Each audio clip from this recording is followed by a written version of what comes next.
இருட்ட கண்டா பயம் உண்டாவதே அது ஏன்? இப்படி ஒரு கேள்வியை ஒரு பெரியவர்கிட்ட கேட்டாங்க. அதுக்கு அவர் பதில் சொல்றார். மனிதனுடைய ஆதிகால வாழ்க்கையில தொற்றிக்கொண்ட பயம் இது இது வேரூன்றி இருக்குது, இன்னமும் போகல. 50,000 வருஷங்களுக்கு முன்னாடி மனுஷன் குகைகள்ல வாழ்ந்தான். பகல்ல பயம் இருக்காது, ராத்திரியில மிருகங்கள் தாக்கும், கொல்லும், நிம்மதியா தூங்க கூட முடியாது. அதனால இந்த மனுஷனுக்கு இரவுன்னா மரணம், பயம் அப்படின்னு பழகி போச்சு. மனிதர்களுடைய எல்லா மனசையும் சேர்த்து மொத்தமா ஒரு மனசு உண்டு. மனிதர்களுடைய நினைவு இந்த மொத்த மனசுல பதிஞ்சிருக்கு, பரவுது. இந்த மொத்த மனசுல இருட்டு பற்றிய பயம் பதிந்து நீடிக்குது அப்படிங்கிறார் அவர். இந்த காலத்துல இரவை பகலாக்கிறதுக்கு எவ்வளவோ விளக்குகள்லாம் வந்தாச்சு. ராத்திரியிலேயும் மிருகங்கள் தாக்குங்கிற நிலைமை இல்லை. பாதுகாப்பான வீடுகள், விலங்குகளும் விலகி போயிட்டு, விலங்குகள்லாம் விலகி போயிட்டு, வீடுகளும் பாதுகாப்பா இருக்குது. சரி, இருந்தாலும் அந்த பழங்கால பயம் இருட்டு பயம் இன்னமும் மனுஷனை விட்டு போகல. இன்னொரு விஷயம் என்னன்னா, இருட்டில இருந்து வெளிச்சத்துக்கு வராத மனிதர்கள் இன்னைக்கு அதிகம். ஒரு ஆளு ஆத்துக்கு மீன் பிடிக்கிறதுக்காக போனான், இன்னும் விடியல. அதுக்குள்ள வலையை எடுத்துட்டு கிளம்பி போயிட்டான். வெளிச்சம் வர்றதுக்கு முன்னாடியே போய் சேர்ந்துட்டான். விடிகிற வரைக்கும் என்ன பண்றது? சும்மா கரையிலேயே உட்காந்து காலை ஆட்டிட்டு இருக்கிறான். காலில் ஏதோ ஒரு சின்ன மூட்டை தட்டுப்பட்டுது. இருட்டில் அது என்னன்னு சரியா தெரியல. மூட்டைக்குள்ள சின்ன சின்ன கல்லாம் நிறைஞ்சி இருக்குது. சும்மா பொழுது போகணுமேங்கிறதுக்காக இவன் அந்த மூட்டைக்குள்ள இருந்து ஒவ்வொரு கல்லா எடுத்து ஆத்துல வீசிக்கிட்டு இருக்கிறான். விடிகிற வரைக்கும் வேற வேலை இல்லைங்கிறதுனால எப்படி செஞ்சுக்கிட்டே உட்காந்துருக்கிறான். கிழக்க மெதுவா வெளிச்சம் தெரிய ஆரம்பிச்சது. பொழுது விடியறதுக்கான அறிகுறி. இதுக்குள்ள அந்த மூட்டையில இருந்த எல்லா கல்லையும் எடுத்து வீசி எறிஞ்சுட்டான். கடைசியா ஒரே ஒரு கல் மட்டும்தான் கையில பாக்கி இருந்தது. வெளிச்சம் வந்ததும் அந்த கல்லை பார்த்தான், அப்படியே திகைச்சு போயிட்டான். அடடா, இது வரைக்கும் தெரியாம தப்பு பண்ணிட்டோமே அப்படின்னு நினைச்சான். ஏன் தெரியுமா? அவன் கையில இருந்தது வெறும் கல் இல்ல, விலை வசந்த ரத்தன கல். அது இருட்டுல என்னன்னு புரியாததுனால மூட்டையில இருந்த எல்லா ரத்தன கல்லையும் ஆத்துல வீசி எறிஞ்சிருக்கிறான். இப்போ அவனுக்கு அழுகையே வந்துடும் போல இருந்தது. வாழ்க்கையை வசதி ஆக்கிக்கிறதுக்கான வாய்ப்பு அவனுக்கு இருந்தது. இருந்தாலும் இருட்டுல அதை இழந்துட்டான். அந்த வகையில அவனுக்கு கொஞ்சம் அதிர்ஷ்டம் இருந்திருக்குது. அதாவது ஏதோ ஒரு வகையில இருந்திருக்குது. அதனாலதான் அந்த கடைசி கல்ல எரியறதுக்குள்ள வெளிச்சம் வந்துட்டுது. பல பேருக்கு அந்த அளவு கூட அதிர்ஷ்டம் வர்றதில்லை. எல்லாத்தையும் வீசினதுக்கு அப்புறம் தான் வெளிச்சம் வரும்.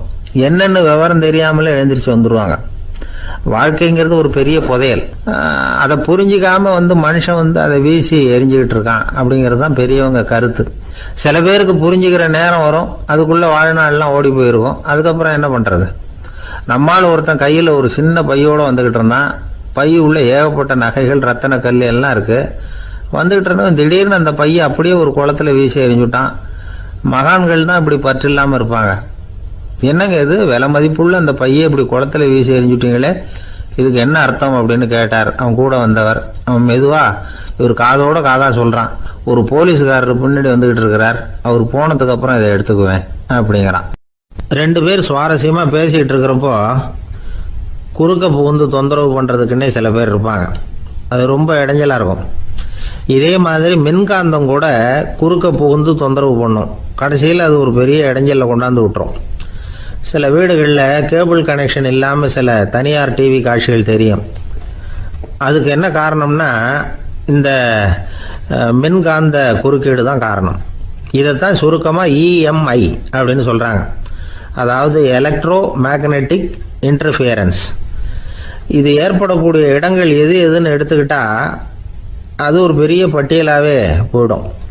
இந்த இஎம்ஐ தொந்தரவு கேபிள் டிவியில் மட்டும்தான் இல்லை, ராக்கெட் ஏவுதளத்தில் உள்ள ரேடார்கள், அங்கே உள்ள சில சக்தி வாய்ந்த தொலைத்தொடர்பு சாதனங்கள், விமான தளங்களில் உள்ள ரேடார்கள், கப்பல் தளங்களில் பொருத்தப்பட்டிருக்கக்கூடிய சக்தி வாய்ந்த ஆண்டனாக்கள், இப்படி நிறைய சொல்லலாம். காவல் நிலையங்களில் பயன்படுத்தப்படுகிற வயர்லெஸ் தொடர்பு சாதனங்கள் கூட ஓரளவுக்கு இந்த மின்காந்த அலைகளை வெளியிடும். நம்ம வீட்டில் உட்காந்துக்கிட்டு ரேடியோ கேட்டுக்கிட்டு இருப்போம் அல்லது டிவி பார்த்துக்கிட்டு இருப்போம். அந்த சமயத்தில் பக்கத்து தெருவில் ஒரு மோட்டார் சைக்கிள் அல்லது காரு, குறிப்பாக பெட்ரோல் இன்ஜின், அது போகிறப்போ அதில் உள்ள மின்கலத்தில் அதாவது மேக்னட்டோ பேட்டரியிலிருந்து வெளிப்படுகிற மின்காந்த அலை இங்கே டிவியிலையும் ரேடியோவிலையும் கரகரப்பு உண்டு பண்ணும். சரி, இது பெருசாக என்ன இடைஞ்சலை உண்டு பண்ணிட போகுது அப்படின்னு நாம் அலட்சியமாக நினைக்கலாம். வயசானவங்களுக்கு மறதி நோயின்னு ஒன்று வரும்ல, அல்ஷமீர், அதாவது மூளையில் உள்ள செல்கள் செயலிழந்து போயிடுறது. அது செய்ய வேண்டிய வேலையை மறந்துடும். மனைவியே எதிரில் நின்னா கூட உன்னை எங்கேயோ பார்த்தது மாதிரி தெரியுதே அப்படின்னு சொல்லிட்டு இருப்பாங்க. அப்படி ஒரு மறதி. இந்த விசித்திரமான நோய்க்கு இதுவரைக்கும் மருந்தே இல்லைன்னு வேற சொல்கிறாங்க.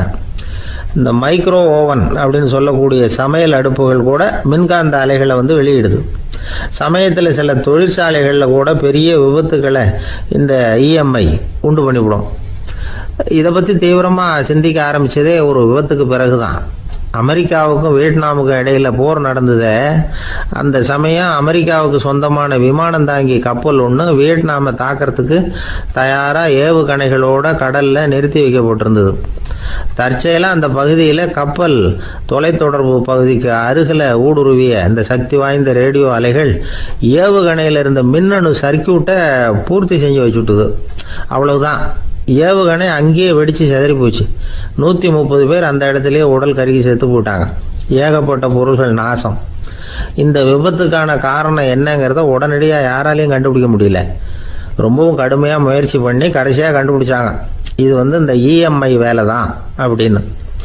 மின்னணு தொலைபேசிகள் இருக்கு. இதில் பேசும்பொழுது நம்ம காதை அதாவது செவியை ஊடுருவக்கூடிய மின்காந்த அலையானது மூளைக்கு போய் அங்கே மூளை கட்டிகளை உருவாக்க ஊக்கம் கொடுக்குது அப்படின்னு வேற கண்டுபிடிச்சிருக்கிறாங்க.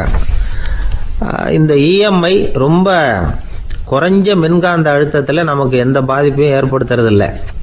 மின்காந்த அலைகள் அழுத்தத்தோடு இருக்கிற இடங்களில் ரொம்ப நேரம் இருந்தோம்னா நம்ம உடம்பின் வெப்பநிலை 2 டிகிரி செல்சியஸ் வரைக்கும் அதிகரிக்குதாம்.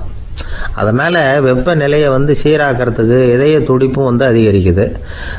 இப்படிலாம் கண்டுபிடிச்சிருக்கிறாங்க. இப்போல்லாம் இந்த மின்காந்த குறுக்கீடுகளை தடுக்கிறது எப்படி அப்படின்னு விஞ்ஞானிகள் யோசனை செய்ய ஆரம்பிச்சிருக்கிறாங்க. இந்த விஷயத்தில் அலட்சியமாக இருந்தோம்னா எதிர்காலத்தில் நிறைய பேருக்கு இந்த ஞாபக மறதி நோய் வந்துடும். அப்புறம் அது ரொம்ப கஷ்டமாக போயிடும். ஒரு குடும்ப தலைவர் தன் மனைவியை பார்த்து, யார் நீ, உன்னை எங்கேயோ பார்த்தது மாதிரி இருக்குதே அப்படின்னு சொல்லிக்கிட்டு இருந்தார். உடனடியாக அவரை போய் பார்த்தேன். வாங்க டாக்டர்கிட்ட போகலாம் அப்படின்னு. அவர் என்னை தனியாக அழைச்சிட்டு போய் காதோட காதாக மெதுவாக சொல்கிறார், இதை பாருப்பா, என் கையில் பணம் இல்லாத போகலாம் அப்படி மறதி நோய் வந்துட்டது மாதிரி நடிச்சுக்கிட்டு இருப்பேன், அவ்வளவுதான், அதை நீ கண்டுக்காத அப்படின்னார். ஒரு அழகான கடற்கரை. சுற்றுலா பயணிகள் நிறைய பேர் அங்கே போகிறது வழக்கம். சனி ஞாயிறு கூட்டம் அதிகமாக இருக்கும். அதோட விளைவு என்னங்கிறது அடுத்த நாள் தான் தெரியும். ஆமாம், அந்த கடற்கரையை சுத்தப்படுத்துகிற தொழிலாளிகள் திங்கட்கிழமை ரொம்ப சிரமப்படுவாங்க. சனி ஞாயிறு வந்த கூட்டம் கடற்கரை பூராவும் காலி ஐஸ்கிரீம் கப்புகளை வீசி எறிஞ்சிட்டு போயிடுவோம். ஆயிரக்கணக்கான கப்புகள் அங்கே பரவலாக கிடக்கும். அதையெல்லாம் பொறுக்கி எடுத்து சுத்தம் பண்ணி ஆகணும். இதனால் திங்கட்கிழமை வேலைக்கு வர்றதுக்கு எல்லோரும் பயப்படுவாங்க. அப்படி ஒரு நிலைமை. பல பேர் அன்னைக்கு லீவ் எடுத்துகிட்டு போயிடுறது வழக்கம். நமக்கு எதுக்கு இன்றைக்கி தொந்தரவுன்னு. இது ஒரு பெரிய பிரச்சனையாக இருந்தது. இதுக்கு என்ன பண்ணலாம் அப்படின்னு யோசனை பண்ணாங்க. ஒரு ஆலோசனை கூட்டத்துக்கு ஏற்பாடு பண்ணாங்களாம். அந்த நகர நிர்வாக அலுவலர்கள், பணியாளர்கள் எல்லாரும் அதில் கலந்துக்கிட்டாங்க. கூட்டம் ஆரம்பமாச்சு. ஆரம்பத்தில் சொன்னாங்க, இந்த பிரச்சனைக்கு ஒரு தீர்வு வேணும், என்ன பண்ணலாம், அதை முடிவு செய்கிறதுக்கு தான் இந்த கூட்டம். இதில் நீங்கள் செய்ய வேண்டியது என்னென்னா, உங்களுக்கு தோன்றுகிற யோசனை எதுவாக இருந்தாலும் சொல்லுங்கள். கொஞ்சம் கூட தயக்கம் வேண்டாம். நாம் சொல்கிற யோசனை ஈடுபடுமா படாதா அப்படின்லாம் யோசிக்க வேணாம். எல்லாருடைய யோசனைகளையும் அப்படியே பதிவு செய்துக்கிறோம். கடைசியாக அதிலேருந்து ஒரு சிறந்த யோசனையை தேர்வு பண்ணி அதை பயன்படுத்தலாம். இந்த சந்தர்ப்பத்தில் இன்னொரு முக்கியமான வேண்டுகோள், எவ்வளவு சாதாரணமான யோசனையாக இருந்தாலும் சரி, அது சொல்லும் பொழுது அடுத்தவங்க ஏளனம் செய்யக்கூடாது. இது ஒரு பெரிய யோசனையா அப்படின்னு சொல்லி எதையும் அலட்சியப்படுத்தக்கூடாது. இதுதான் அந்த கூட்டத்தின் ஆரம்பத்தில் செய்யப்பட்ட அறிவிப்பு. உடனே அந்த கூட்டத்தில் இருந்தவங்க ஆளுக்கு ஒரு யோசனை சொல்ல ஆரம்பித்தாங்க.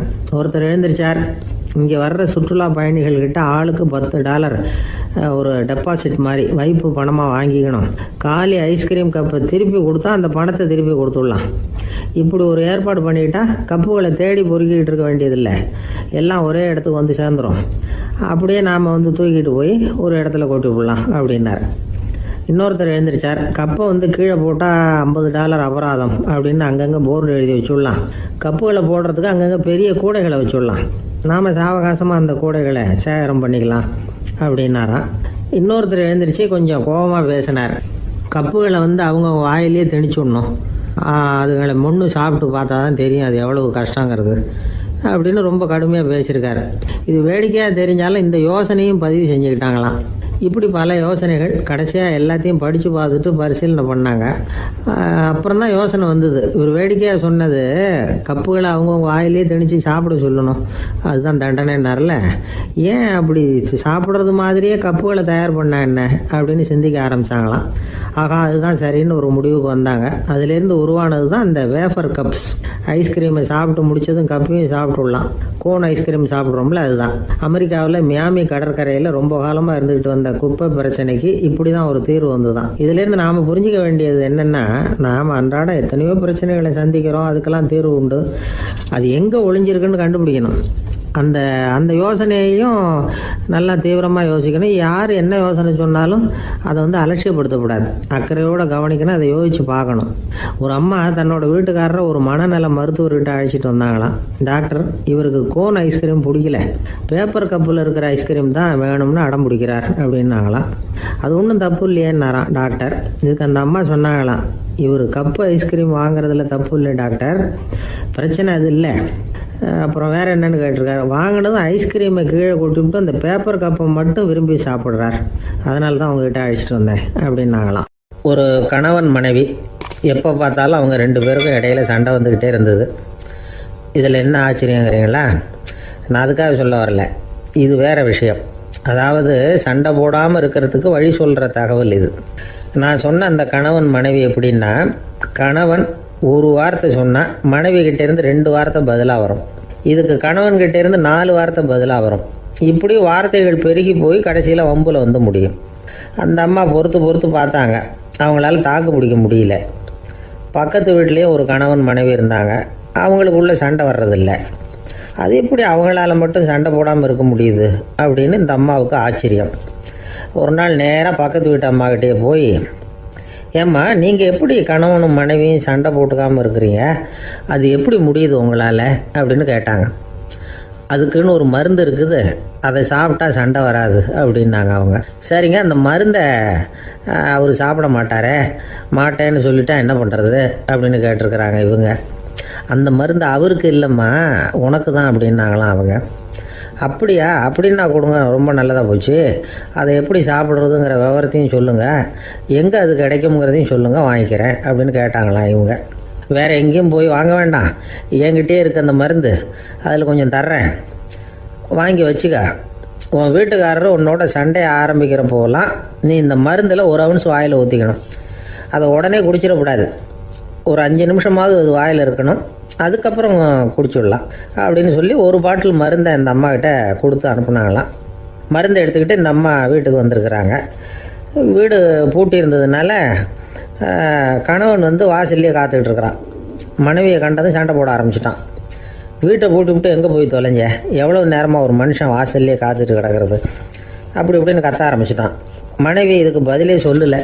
அந்த அம்மா பேசாமல் வீட்டை திறந்தாங்க, சமையல் அறைக்குள்ளே போனாங்க, 1 ounce மருந்தை வாயில் ஊற்றிக்கிட்டாங்க. அன்னைக்கு சண்டை வந்து மேற்கொண்டு வளரவே இல்லை, நின்றுட்டுது. மருந்து பரவாயில்லை.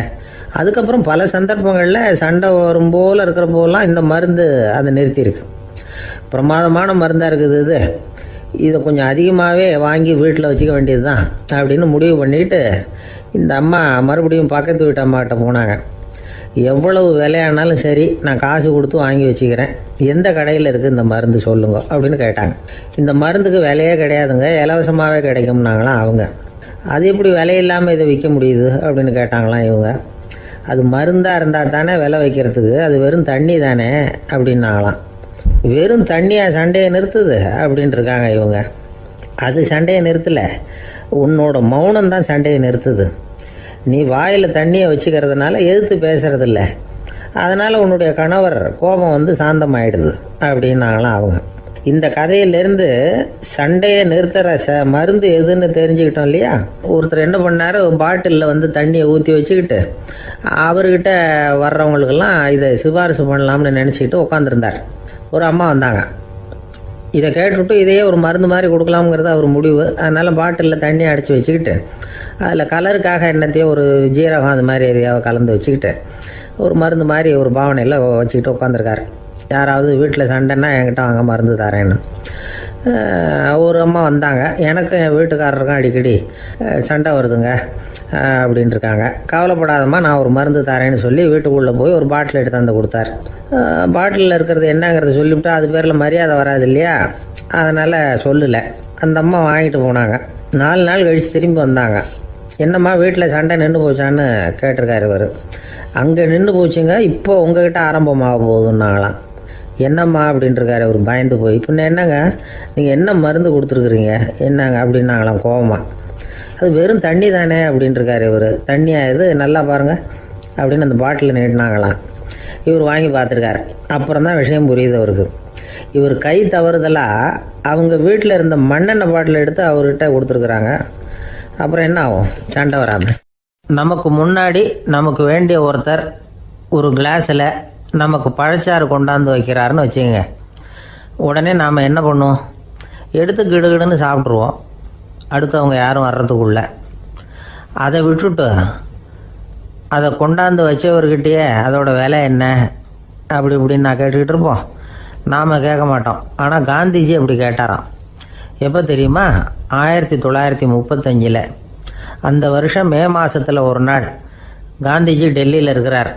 அப்போ அவருக்கு 2 டம்ளர் மாம்பழச்சாறு கொண்டாந்து கொடுக்குறாங்க. அதை வாங்குறார். இதோட விலை என்ன அப்படின்னு கேட்டார் காந்திஜி.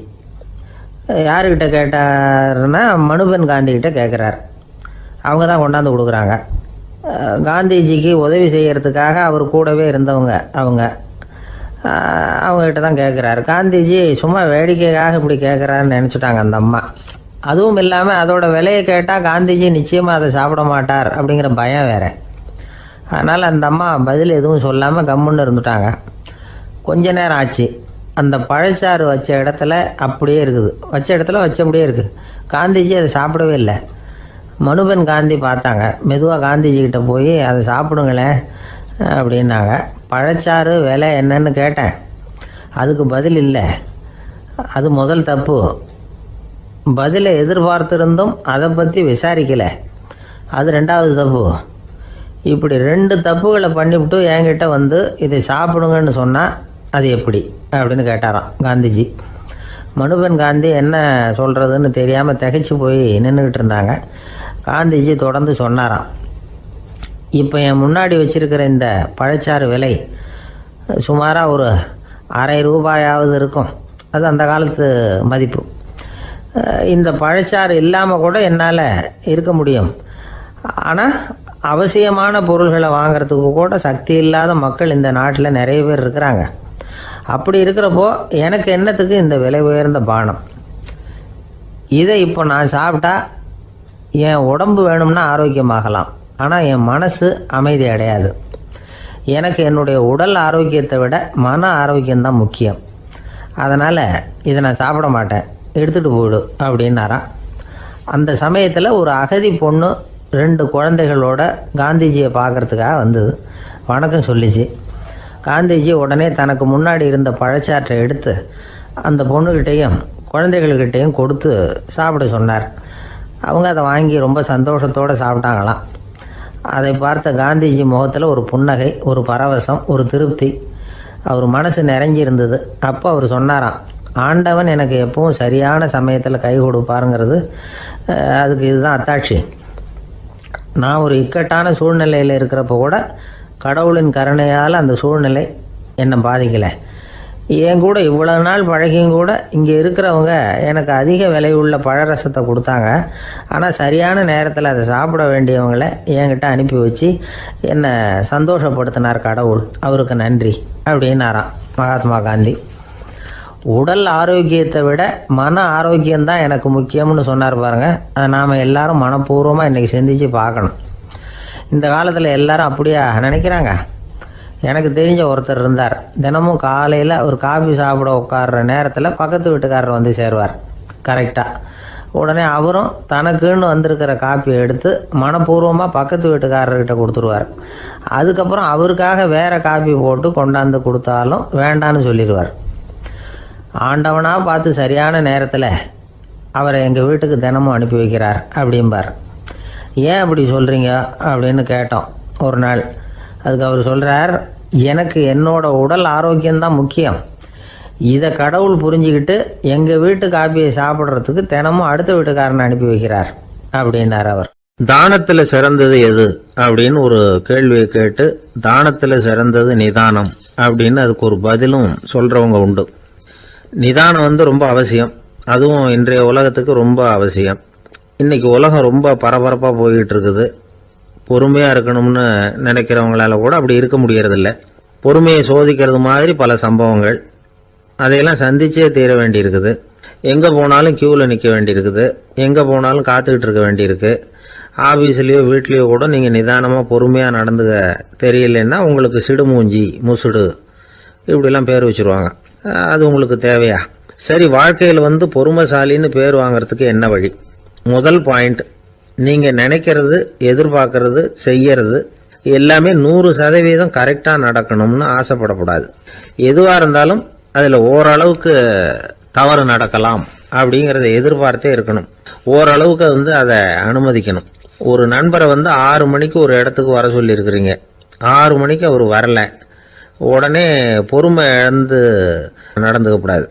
ஒரு 10 நிமிஷம் டிலே ஆகலாம். ஒரு வர்ற வழியில் பஸ்ஸு கூட ஏதாவது டிராஃபிக்கில் மாட்டியிருக்கலாம். அதெல்லாம் எதிர்பார்த்தே கொஞ்சம் காத்திருக்கிறதுல ஒன்றும் தப்பு இல்லை. சில சமயம் டிலே ஆகிறது கூட நல்லதாக முடியும். ஒரு பஸ்ஸை தவற விட்டுட்டு, ஐயோ கொஞ்சம் ஒரு 2 நிமிஷம் முன்னாடி வந்திருந்தா பிடிச்சிருக்கலாமே அப்படின்னு தவிச்சிக்கிட்டு இருப்பாங்க சில பேர். அடுத்தபடியாக வர்ற பஸ்ஸு நேரடியாக நீங்கள் போக வேண்டிய இடத்துக்கே கொண்டு போய் விடுற பஸ்ஸாக கூட இருக்கலாம். அது உங்களுக்கு முன்னாடி தெரியாதுல்ல. சில நெருக்கடியான சூழ்நிலைகளை தமாஷா எடுத்துக்கிறதுக்கு பழகிக்கணும். சில இடங்களுக்கு போகிறப்ப காத்திருக்கிறதுக்கு நம்ம மனசை தயார்படுத்திக்கிட்டே போகணும். ஒரு ரயிலுக்கோ பஸ்ஸுக்கோ அல்லது விமானத்துக்கோ கப்பல் பிரயாணத்துக்கோ போகிறப்போ அங்கே போய் நீங்கள் மணிக்கணக்கில் கூட காத்துக்கிட்டு தான் இருக்கணும். புறப்படுற நேரம் கூட மாறலாம். நீங்கள் போய் சேர்ந்ததும் அது உடனே புறப்படணும்னு கட்டாயமாக என்ன? அது மாதிரி சமயத்தில் படிக்கிறதுக்குன்னு சில சுவாரஸ்யமான புத்தகங்களையும் கையில் எடுத்துக்கலாம். உங்களை சுற்றி எவ்வளவோ சுவாரஸ்யமான சம்பவங்கள் நடந்துக்கிட்டு இருக்குதுல்ல, அதையெல்லாம் வேடிக்கை பாருங்கள். எதுக்காக காத்துக்கிட்டு இருக்கிறோமோ அந்த காரியத்தில் உண்மையாகவே நமக்கு ஒரு அக்கறை இருந்தால் நமக்கு போர் அடிக்காது. சில கோயில்களில் பார்த்துருப்பீங்க, தரிசனத்துக்காக பக்தர்கள் நாள் கணக்கில் காத்துக்கிட்டு இருப்பாங்க. அவங்களெலாம் அழுத்துக்கிறது இல்லை. ஆண்டவனை தரிசிக்கணுங்கிற உண்மையான அக்கறை இருக்கிறதுனால அவங்களுக்கு போர் அடிக்கிறது இல்லை. ஆனால் சில சினிமா தியேட்டரில் கூட பார்க்கலாமே, சினிமா கியூ கூட அப்படி தான். சாயந்தரம் 6 மணி ஆட்டத்துக்கு காலம்பரம் 6 மணிக்கே போய் கூட காத்துக்கிட்டு இருப்பாங்க. அவங்களுக்கெல்லாம் போர் அடிக்காது, படம் பார்க்குற ஆர்வம். இன்னொரு முக்கியமான விஷயத்தை நாம் பழக்கப்படுத்திக்கணும். லிவ் ஃபார் தி மூமெண்ட் அப்படிங்கிறாங்க நிபுணர்கள். ரொம்ப பேர் எப்படின்னா அடுத்தபடியாக நடக்க போகிற விஷயத்திலேயே கவனமாக இருப்பாங்க. அந்த நினைப்புலேயே இந்த நிமிஷத்தை பொறுமை இல்லாமல் கழிப்பாங்க. ஒருத்தர் இருக்கார், அவர் எப்படின்னா ஆஃபீஸ் முடியறதுக்குள்ளேயே சார் 5 மணிக்கெல்லாம் ரெடியாக இருங்க, நாம் அந்த ஹோட்டலில் போய் டிஃபன் சாப்பிட்ணும் அப்படின்னு 4 மணிலேருந்து சொல்லிகிட்டு இருப்பார். 4:55 பரபரப்பாக ஓடி வருவார். 2 பேரும் புறப்படுவோம், ஹோட்டலுக்கு போவோம், சாப்பிட்டுக்கிட்டு இருப்போம். அப்படி சாப்பிட்டுட்டு இருக்கிறப்ப சார் சாப்பிட்டு முடித்ததும் நேராக ஒரு ஜவுளி கடைக்கு போகிறோம் அப்படிம்பார். பரபரக்க சாப்பிட்டு முடிப்பார், புறப்படுவார். ஜவுளி கடையில் அவசரமாக சீக்கிரம் பில் போடுங்க சார், சினிமாவுக்கு நேரம் ஆகிடும்பார். சினிமா தியேட்டரில் உட்காந்து அடுத்தபடியாக எங்கே டின்னர் சாப்பிட்றதுன்னு யோசனை பண்ணிகிட்டு இருப்பார். ராத்திரி படுக்கையில் விழுந்ததுக்கு அப்புறமும் நாளைக்கு காலையில் எழுந்திரிச்சதும் அதை பண்ணணும் இதை பண்ணணும்னு திட்டம் போட்டுக்கிட்டே இருப்பார். அதாவது எப்பவும் அடுத்த நிமிஷம், அடுத்த நாள், அடுத்த வாரம், அடுத்த வருஷம், இதுதான் அவங்க சிந்தனை. இந்த நிமிஷம் என்ஜாய்மெண்ட்டை அவங்க இழந்துடுறாங்களாம். அதனால தான் வாழ்நாள் பூரா பொறுமையின்மை, அவஸ்தை, அல்லல். அதனால் நாம் எல்லாரும் வாழ்க்கையில் நிதானமாக இருக்கிறதுக்கு கற்றுக்கணுமா. அதுக்காக இந்த நிதானத்துக்கு வேறு விதமான அர்த்தம் பண்ணிக்கக்கூடாது. ஒருத்தர் அப்படித்தான் ஒரு தடவை அவருடைய குதிரை காணாமல் போயிட்டு தான். அதுக்காக அவர் கவலைப்படலை, நிம்மதியாக இருந்தார், சந்தோஷமாக இருந்தார். என்ன சார் இது, உங்கள் குதிரை திருட்டு போயிட்டுதுங்கிறீங்க, நீங்கள் கவலைப்படாமல் இருக்கிறீங்களே அப்படின்னு கேட்டாங்களாம். அதுக்கு அவர் சொல்லியிருக்கார், நல்ல வேலை சார், கட்டியிருந்த குதிரை காணாமல் போயிருக்குது. நான் அது மேலே உட்காந்துருக்கிற சமயம் அது காணாமல் போயிருந்ததுன்னா, திருட்டு போயிருந்ததுன்னா நானும் சேர்ந்தில் காணாமல் போயிருப்பேன் அப்படின்னாராம். எவ்வளவு நிதானமான ஆள் பாருங்க. ஒரு நாள் காலை நேரம் ஒரு குரு படுக்கையை விட்டு எழுந்திருக்கிறார். உடனே சீடர்களை பார்த்து எல்லாரும் இப்படி வாங்கங்கிறார். எல்லாரும் வர்றாங்க வேகமாக. என்னங்க வேணும் உங்களுக்கு அப்படிங்கிற மாதிரி எல்லாரும் குருவை பார்த்தாங்க பயபக்தியோட. குரு அந்த சீடர்களை பார்த்து, இதை பாருங்க, இப்போ நான் ஒரு சிக்கலான விவகாரத்தில் மாட்டிக்கிட்டு இருக்கிறேன். அதை நீங்கள் தீர்த்து வச்சா நல்லதுன்னார். சீடர்களுக்கு ஒன்றும் புரியல. என்ன இது இவர் இப்படி சொல்கிறாரு, நமக்குள்ள எல்லா விவகாரங்களையும் தீர்த்து வைக்கிறவர் நம்ம குருநாதர், அவருடைய விவகாரத்தை நாம் தீர்த்து வைக்கிறதா, ஆச்சரியமாக இருக்குதே, குருநாதருக்கே சிக்கலா அப்படின்னு யோசனை பண்ண ஆரம்பித்தாங்க. இருந்தாலும் ரொம்ப பணிவாக கேட்டாங்க, சுவாமி உங்களுக்கே சிக்கலா? இந்த உலகத்து சிக்கல்களுக்கும் சிரமங்களுக்கும் அப்பாற்பட்டவர் அல்லவா தாங்கள், அப்படிப்பட்ட உங்களுக்கு சிக்கல்னா அது எப்படி அப்படின்னாங்க. எனக்கு ஏற்பட்டிருக்கிற சிக்கல் அவ்வளவு பெருசு, ரொம்ப பெரிய விவகாரம் அது அப்படின்னார் குரு. கொஞ்சம் விவரமாக சொல்லுங்க அப்படின்னாங்க இவங்க. இப்போ அந்த குரு விவரத்தை சொன்னார். அதாவது நேற்று ராத்திரி நான் ஒரு கனவு கண்டேன். அந்த கனவுல நான் ஒரு பட்டாம்பூச்சியாக மாறிட்டேன். அப்படி மாறி ஒவ்வொரு மலராக பறந்து போய் உட்காந்து தேன் சாப்பிட்டேன் அப்படின்னார். சீடர்கள் இதை கேட்டதும் ரொம்ப திகைச்சு போயிட்டாங்க. என்ன இது, இது ஒரு பெரிய பிரச்சனையா? ஒரு சாதாரண கனவு கண்டதுக்காகவா இந்த காலை வேளையில் நம்மளையெல்லாம் குருநாதர் இவ்வளவு அவசரமாக கூப்பிட்டுருக்கார் அப்படின்னு நினச்சாங்க. இருந்தாலும் கேட்டாங்க, இதில் என்ன சிக்கல் சுவாமி? கனவுங்கிறது எல்லாருக்கும் வரத்தானே செய்யும் அப்படின்னார் ஒரு சீடர். சீடர்களே, பிரச்சனை அது இல்லை. நான் இன்னைக்கு காலையில் கண்ணு முழிச்சு பார்த்தப்போ நான் நானாக மறுபடியும் மாறிட்டேங்கிறத தெரிஞ்சுக்கிட்டேன். இதில் சிக்கல் என்னன்னா, இப்போ அந்த பட்டாம்பூச்சி தான் நானாக ஆயிட்டதாக கனவு கண்டுகிட்டு இருக்கா அப்படிங்கிறது தான். ஒரு மனுஷன் பட்டாம்பூச்சி ஆகிறதாக கனவு காண முடியுங்கிறப்போ அந்த பட்டாம்பூச்சியும் மனுஷனாக ஆகிறதாக கனவு காண முடியும் இல்லையா? இப்போ எனக்கு யதார்த்த நிலை தெரியணும், எது நிஜம்னு தெரியணும். நேற்று ராத்திரி நான் கண்டது கனவா, அல்லது இது பட்டாம்பூச்சி கண்டுகிட்டு இருக்கிற கனவா? இதுதான் குரு கேட்ட கேள்வி. இதை கேட்டதும் சீடர்கள் ரொம்ப குழம்பி போயிட்டாங்க. சுவாமி, இது வரைக்கும் நாங்கள் தூங்குறப்ப பார்க்கறது கனவுன்னும் மூழ்கிட்டு இருக்கிறப்ப பார்க்கறது நனவுன்னு நம்பிக்கிட்டு இருக்கிறோம். இப்போ எங்களை ரொம்ப குழப்பிட்டீங்க, இதுக்கு பதில் சொல்ல எங்களுக்கு சக்தி இல்லை அப்படின்னு சொல்லிவிட்டாங்களாம். அதுக்கப்புறம் அந்த குரு சொன்னாராம், நினைவு தான் முக்கியமான அம்சம். முடிவு கட்டம்னா பகலின் நினைவுகளை விட இரவின் கனவுகளே ரொம்ப உண்மை. ஒருத்தன் தூங்க போனால் தூங்கிக்கிட்டே இருந்தால் அவன் காணும் கனவு பொய்ங்கிறத அவன் உணர மாட்டான். ஒவ்வொரு கனவும் காணும் பொழுது அது ரொம்ப உண்மையாக தான் தெரியுது. ஒரு கனவு கூட உண்மை இல்லைன்னு கனவுல தோன்றுவதே இல்லை அப்படின்னார் குரு. அகில வாழ்வு அத்தனையும் சொற்பனம் கண்டாய் அப்படிங்கிறார் தாயுமானவர். ஆகையினால நம்ம கனவுலேருந்து நாம் என்னைக்கு முழிச்சிக்க போகிறோம் அப்படிங்கிறது தான் ஒரு முக்கியமான கேள்வி. ஒருத்தர் வந்தார், காலில் கட்டோடு வந்தார். என்னங்க காலில் கட்டுன்னு? சார், நேற்று ராத்திரி தூக்கத்தில் எங்கள் வீட்டு கூரையில் ஏணியை சாத்தி வச்சு இறங்கினப்போ வழுக்கி விழுந்து காலை உடச்சிக்கிட்டேன்னார். உங்கள் வீட்டில் தான் ஏணியே கிடையாது சார் அப்படின்னு. உண்மைதான் சார், நான் கீழே விழுந்து முழிச்சுக்கிட்டதுக்கு அப்புறம் தானே ஏணி இல்லைங்கிறது எனக்கு ஞாபகம் வந்தது அப்படின்னார். எனக்கு அதிர்ஷ்டமே இல்லை சார் அப்படின்னார் ஒருத்தர். ஏன் அப்படி சொல்கிறீங்கன்னு கேட்டோம். வியாபாரம் பண்ணலாம்னு ஒரு கடை வச்சேன். வேண்டிய போட்டவங்க கூட என் கடையில் எதுவும் வாங்க மாட்டேங்கிறான். எல்லாரும் அடுத்த கடைக்கு தான் போகிறான் அப்படின்னு சொல்லி ரொம்ப அழுத்துக்கிட்டார். இதுக்கு போய் அதிர்ஷ்டம் இல்லைன்னு சொல்லாதீங்க. வாடிக்கையாளர்களை கவர்றது எப்படிங்கிறது உங்களுக்கு தெரியல, அதுதான் குறை அப்படின்னும். சார், உங்களுக்கு தெரிஞ்ச அந்த ரகசியத்தை எனக்கும் கொஞ்சம் சொல்லி கொடுங்களேன் அப்படின்னார். சரி, உங்கள் காதை இப்படி கொடுங்க அப்படின்னு சொல்லி அது சம்பந்தமாக பெரிய வல்லுநர்கள் சொல்லியிருக்கிற கருத்துக்களை அவர்கிட்ட சொல்ல ஆரம்பித்தோம். அதாவது இந்த வாடிக்கையாளர்களை கவர்றதுக்கு வல்லுநர்கள் பல ஆலோசனைகளை ஏற்கனவே சொல்லி வச்சிருக்கிறாங்க. அது சம்பந்தமாக அனுபவப்பட்டவங்க, அதை தெரிஞ்சு வச்சுக்கணும். அதாவது கடை வச்சிருக்கிறவங்க எல்லாரும் இதை கொஞ்சம் காதில் வாங்கி வச்சுக்கணும். எதை இப்போ சொல்ல போகிறத. எப்பவும் பணத்தை சம்பாதிக்கிறதுலேயே குறியாக இருக்கக்கூடாதான். அதை விட முக்கியமாக நீங்கள் சம்பாதிக்க வேண்டியது வாடிக்கையாளர்களுடைய மன நிறைவு. வர்றவங்க திருப்தியோடு போகணும், அது முக்கியம். அதில் கவனமாக இருக்கணும். கடைக்கு வர்ற ஒருத்தர் ஏதாவது ஒரு குறை சொல்கிறாருன்னு வச்சுங்க, அதை அலட்சியப்படுத்தக்கூடாது. ரொம்ப அக்கறையோடு அதை காது கொடுத்து கேட்கணும். அப்படியா சார், அதை நான் அவசியம் கவனிக்கிறேன் அப்படின்னு சொல்லணும். ஒருத்தர் வரார், சார் நேற்றுக்கு உங்கள் கடையில் இதை நான் வாங்கிட்டு போனேன், வீட்டில் இது வேணான்னு சொல்லிவிட்டாங்க, அது திருப்பி கொடுக்கறதுக்காக தான் வந்திருக்கிறேன் அப்படின்னு சொல்லி திருப்பி கொடுக்குறார். உடனே நீங்கள் முகம் சுளிக்கக்கூடாது, எரிச்சல் படக்கூடாது. வழக்கம் போல நிதானமாக முகமலர்ச்சியோடு அதை திருப்பி வாங்கிக்கணும். இவ்வளவு ரூபாய்க்கு சாமான் வாங்கினா இந்த ஸ்பூன் அன்பளிப்பு, இப்படி ஏதாவது கொடுக்கலாம். பண்டிகை காலங்கள்லேயும் பொருள்கள் வாங்குறவங்களுக்கு இப்படி ஏதாவது பொருத்தமாக ஒரு அன்பளிப்பு கொடுக்கலாம். நீங்கள் கொடுக்கறது ஒரு சர்வசாதாரணமான பொருளாக இருந்தால் கூட அது வாங்குற ஒரு மனசில் ஒரு மகிழ்ச்சியை ஏற்படுத்தும். எதுவும் உங்களால் கொடுக்க முடியலன்னா உங்கள் முகம் நிறைஞ்ச சிரிப்பையாவது கொடுங்க, அது போதும். உங்கள் கடையில் இல்லாத ஒரு பொருளை வாடிக்கையாளர் வந்து கேட்குறார், உடனே இல்லைன்னு முகத்தில் அடித்தது மாதிரி சொல்லிடக்கூடாது. கொஞ்சம் உட்காருங்க சார் அப்படின்னு சொல்லி உங்கள் பணியாளர் யாரையாவது அனுப்பி வெளியிலேருந்து வாங்கிட்டு வர சொல்லி அவர்கிட்ட கொடுக்கலாம். சில பேர் உங்கள் கடைக்கு வரும்பொழுது அவங்க வீட்டு குழந்தைகளையும் கூப்பிட்டுக்கிட்டு வர்றாங்கன்னு வைங்க. நீங்கள் என்ன செய்யணும்னா அந்த குழந்தைகளை முதல்ல கவனிக்கணும். அது கன்னத்தை கிள்ளணும், அதுகிட்ட விளையாடணும், அதுக்கு ஏதாவது மிட்டாய் பிஸ்கட் எதையாவது கொடுத்து அது கவனத்தை கவரணும். அதுக்கப்புறம் பெரியவங்களை கவனிக்கலாம். உங்கள் கடையில் வேலை செய்கிற பணியாளர்கள் சுத்தமாக இருக்கணும். சிரிச்ச முகம், சுறுசுறுப்பு, இது ரெண்டும் அவங்களுக்கு தேவை. அழுது வடிஞ்சிக்கிட்டு இருக்கக்கூடாது.